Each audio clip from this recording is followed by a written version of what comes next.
The day is finally here, ladies and gentlemen. The 2025 NBA draft is tonight. So, on today's show, my final 76ers 2025 NBA mock draft, I'm going to be trying to predict what Daryl Morey and the Sixers will do come draft night. Pretty difficult because a lot of different directions they could go. Speaking of the draft, we will be live tonight at 7 p.m. Eastern, 1 hour before the NBA draft does tip off. We'll have a full 1 hour pregame show of sorts where we'll preview this upcoming NBA draft. And then once the draft starts, full analysis of every single pick that's made, not just the picks the 76ers made, but of course, when the Sixers are on the clock, we will have thorough, in-depth analysis of whoever the Sixers select, or if they make a trade, we will analyze that as well. And the best is, it is completely free. All you got to do, hit that sub button, turn on your notifications so you are notified when we do go live. So the Sixers armed with two pretty valuable picks in this draft. Of course, number 3 overall in the first round, and then the 35th overall pick at the top of the second round. In this mock draft, I do have them keeping both of those picks and making selections at each of those spots. And we'll get right into it. With a round 1, pick number 3, I believe the 76ers will go with VJ Edgecombe, the guard out of Baylor, the freshman. All signs at this point are pointing towards VJ being the clear pick at number 3 overall. And why I think VJ will end up being the selection at number 3, despite all this different reporting on, of course, we had Ace Bailey in the mix. They could possibly trade it as well. But look, with VJ's athleticism, Daryl Morey is going to value that highly, as well as how good he is analytically. We know Daryl Morey is a big analytical guy. He will really value that to a high degree. VJ is also a very high character guy and very mature for his age. Another factor that Daryl Morey and the Sixers front office really, really value in their young prospects. I also believe that with his defensive abilities right now, although his offense does still have a ways to go, him being so good on the defensive end of the floor gives him a path to playing time right away, and Nick Nurse would love the aggressive nature that VJ plays on the defensive end of the floor. And look, Morey has said time and time again that he wants to get younger, of course, but he wants to get more dynamic. He wants to get more athletic. And VJ Edgecombe really allows you to do that. Had a stellar freshman year at Baylor and really got better as the year went along, particularly as a shooter, as a scorer. But of course, as I mentioned, does still have a ways to go in creating his own shot and even shooting from behind the arc, but did hit about 48% of his open catch and shoot threes. And look, another reason why I believe this is going to be the pick, the betting odds. I know people aren't going to look at the betting odds and say, oh, just because he's the clear favorite means he's definitely going to be the pick. But the movement we've seen in these betting odds really over the past couple of weeks where, look, 2 weeks ago, Ace Bailey was the betting favorite. And now VJ Edgecombe has crept up and up and up to the point where he's now a minus 320 favorite. That is a very, very heavy favorite. At number 3, Ace Bailey now a plus 440 underdog, followed by Trey Johnson, Con Kneppel, VJ Edgecombe. To Vegas right now, at least, the very obvious choice for Philadelphia. VJ also just had his visit with the 76ers, and a little bit of a mixed bag. Jonathan Givony here on VJ's visit. Sources say Edgecombe appeared nervous during his private workout in Philadelphia and did not shoot the ball particularly well in an unnatural one-on-one setting, but he made a strong impression in interviews and meetings, something the front office values more highly. And today, a lot of the NBA draft prospects are getting interviewed, obviously ahead of the draft. VJ was asked about possibly fitting in with the 76ers, and he said, I feel like I would fit in well with them. So clearly open to the idea of coming to Philadelphia, unlike one Ace Bailey, who seems to be knocking down the idea of going to Philly at every step. But look, I'm not as concerned, about VJ being nervous in the interview. I'm a little concerned about the lack of the shot in the pre-draft workout. That is his biggest swing skill, and if he is going to reach a higher upside, he will have to get better from the outside. But look, he's a good kid. He showed that in his interviews, in his meetings, and as Givony mentioned, the Sixers are very, very high on that aspect of evaluation. You also got to factor this in, right? And I've talked about this throughout the offseason. Daryl Morey and Nick Nurse, they're kind of on the hot seat, right?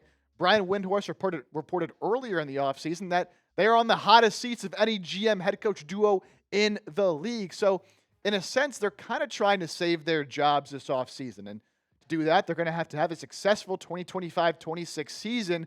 So, if you go with someone like VJ, who you know can at least make an impact on the defensive end of the floor from day one, that gives you the best chance to win games right away and potentially save your jobs, as opposed to going with somebody like an Ace Bailey, who you're not so sure the impact he can make right away from day one, a little bit more of a wild card. Really, all the major sources that are out there, you go to any NBA insider, any reporter, they're all going to tell you the same thing. VJ Edgecombe is really the clear leader right now and the most likely pick for Philadelphia. But of course, just because he's the most likely pick doesn't mean it's 100% guaranteed. There is the possibility that all of this talk with VJ Edgecombe and the negative talk on Ace Bailey is all just a smokescreen. I've seen some people throw out the idea that the Sixers are still in on Ace Bailey, and by all accounts, they haven't ruled him out entirely, but there's been some chatter that maybe they're talking up VJ Edgecombe a little bit to get a team like the Charlotte Hornets to move up one spot from 4 to 3 so they can take VJ. Sixers move down a spot, pick up some assets, and then still get their guy, maybe, in Ace Bailey. So there is a world where Philly still does take Ace. Daryl Morey is going to do what Daryl Morey wants to do. If he likes Ace Bailey as a better player, he's not going to care about all this extracurricular stuff going on with Ace and his team and the canceling of the workout and all that. But at the end of the day, it's just a little too far out there for me to really believe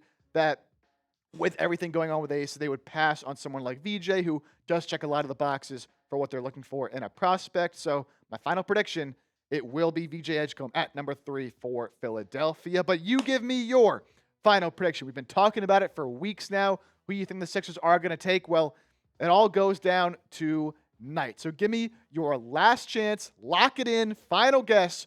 Who will the 76ers draft with the 3rd overall pick? Drop me a name or maybe a trade if that's the direction you think they're going to go down in the comments section.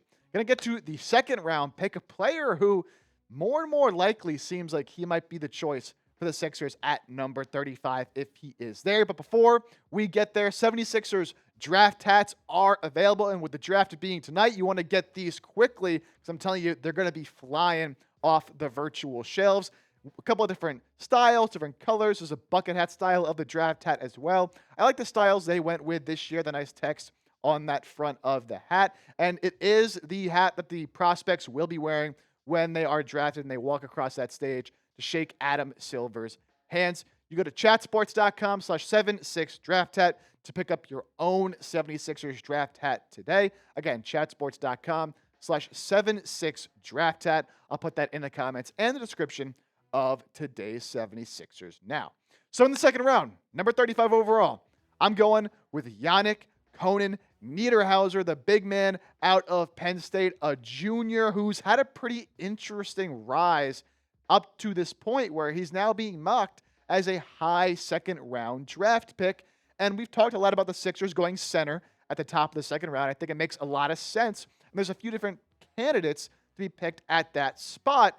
But Yanic, Konan, Niederhauser is gaining some steam. In all of their most recent mock drafts, The Athletic, ESPN, and Yahoo Sports, all of them mocked Yanic, Konan, Niederhauser to the Sixers at number 35. And when something like that happens, that kind of tells me there might be something a little more going on than coincidentally all these experts think he's the right fit.